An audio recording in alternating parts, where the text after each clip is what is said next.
NFL Week 10 in the books. Your headline is the Green Bay Packers, 17-zip against Seattle. That was a grind, huh? I mean, the whole time you're like, how is Green Bay not winning this game? By more back-to-back end zone picks. Pump for Jamal Adams press conference. It'll be 2 hours long on his pick in the end zone. But Green Bay right now is 8-2, 4-0 at home, and the number one seed in the NFC. Remember, the only team that gets the bye week in the playoffs, that's the one seed. Let's look at a couple other factors here for Green Bay. Their remaining strength of schedule is 26th because their division, second best team in the division is the Minnesota Vikings, but they're 4-5. They could argue a bunch of different wins, losses, but as we tell you, you can't listen to the coach after a disappointing season and talk about all the one-score games they lost, one-possession games that they lost, because that's basically the league for the most part, except for the horrible teams. But Minnesota has a real valid. Did you see the stat yesterday? Minnesota is the only team in the NFL that has had a 7-point or more lead in every single game this season. So Minnesota's had some that could have gone their way, but I don't think you can also turn it into saying, hey, we should be 8-1. You can't count every close loss as a win by ignoring every close win that also stays as a win, right? You can't do that. All right, so we know the division isn't tough.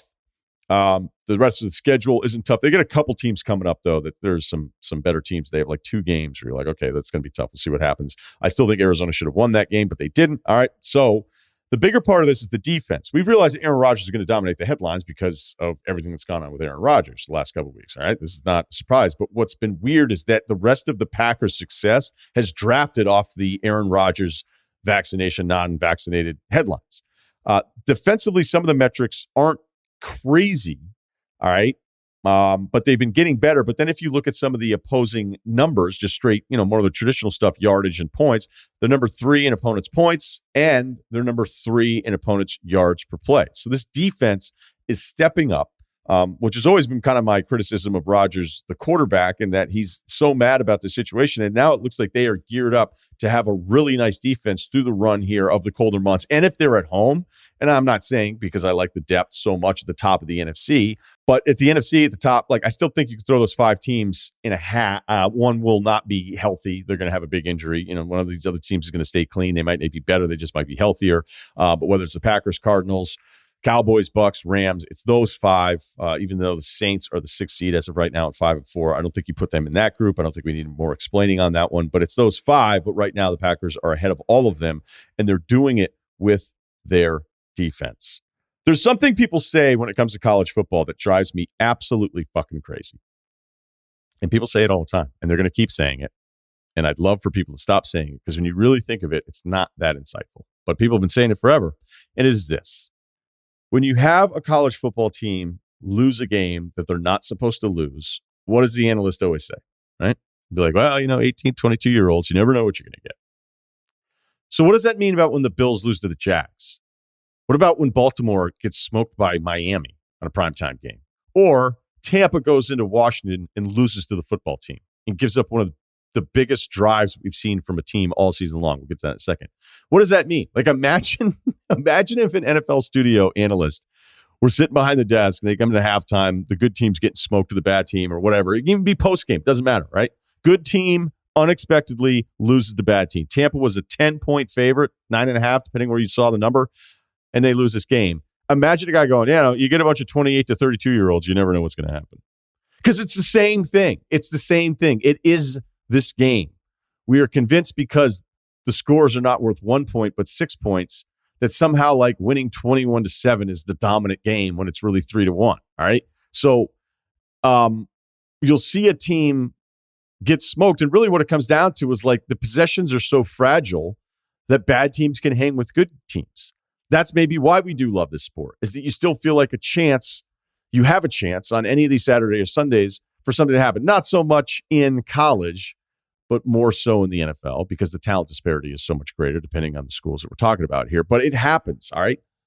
Really good teams lose to bad teams for no other reason than it just sort of happens. But whenever it's in college, we blame the age group, and no one would ever go, a bunch of grown men with mortgages, a couple kids, you never know what you're going to get on a Sunday. It doesn't make any sense. And neither does this win, but again, they happen. Heineke was perfect in this game. I mean, seriously, he was perfect. And Heineke's kind of one of those, hey, we've got this guy. This is great. It's like having the 20th best point guard in the NBA where you go, hey, our guy's actually not that bad. And it's a really deep position, but we're not going to do anything until we get one of those guys that's a lot better at the position. And the best part of this is kind of like if you're a quarterback and you're trying to describe yourself, you go, I'm not so much Heineke, but I'm not so much Cousins. Like wherever Cousins is on the safety thing, although Cousins at times can be a little bit more adventurous. Not all the time. Look, we've heard my Cousins dissertation, so we don't need to do that again.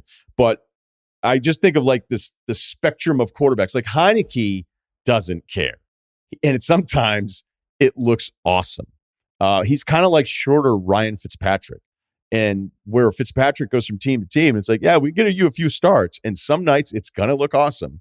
And then some nights you're going to be like, oh, this is why he's on his fifth different team in 5 years. And Heineke stepped in. And I'm telling you, that drive, 19 plays, 80 yards for 10 minutes and 21 seconds. They go front fourth. They go up 30-19. That is one of the single best drives I've seen as far as like importance and opponent. Tampa's a good defense. I mean, they're not all-timer here, but they're still a good defense. And in that spot, Washington just put it together. They just went right down the field as slow as you possibly could. I think the best way to describe Heineke, Cousins, like I would look at it this way. Cousins is still talking about that spring break to senior frogs, or is it senior frogs? Heineke goes to Tulum. Cousins is like, I like corn, but they can be a little hard, but Creed brings it. No skips. Heineke's like, I saw Pantera when I was in high school, and I smoked cigarettes at the show. And Cousins is probably like, remember that one time? Remember that one time we tapped a keg at our apartment? And Heineke's like, I own a small piece of a dive bar in Delaware. Okay, this Washington loss plays perfectly into, for the first time in a long time, yes, you guessed it, an updated legacy rankings for Tom Brady and Bill Belichick. I think last year it was close. It was too tough to call it, but we leaned Tom because of the Super Bowl. So I think Bill ended up number 2 to Tom's number 1. And I haven't been doing it. The IT department over here, we haven't been crunching the numbers as much this season with it because we like to keep things moving. But I just felt like it was time, right? So you've got Tampa losing to the Rams on the road, the Saints, which didn't make a ton of sense last week, and then Washington. You go, all right, what is the lesson here? What's going on? What's the chess move, right? What's that other thing? Is Tom doing this? Are they losing these games so that it's a teaching moment? Is that perhaps what's going on? I don't think you're going to rule it out. Not with a leader like Brady. But then at the other end of it, you go, okay, what do you do with Bill? Overhauled the roster defensively, spent like crazy finally in free agency. Some of the draft picks, not quite sure yet, except for one, and that's Mac Jones. They get him in the middle of the first round. And the reason why I think you got to go Bill 1, Tom 2 is not because of the Washington loss, but if Bill actually did this, and this is maybe what he did and what he knew he was going to do the entire time. Did Saban tell Bill years ago, hey, this Mac Jones guy, when available, middle of the first round, grab him. Ignore all the other quarterbacks in this class. Because Mac was close to flawless in that game. And on the other side of it, like we're not going to do a Baker part of this because this is Bill Tom legacy rankings. If Baker's hurt, that would be probably a good thing. And clearly he's hurt, but there's also a lot of maybe clearly Baker isn't the guy. Think about this move by Bill. Think about this chess move that only Micah Parsons would understand.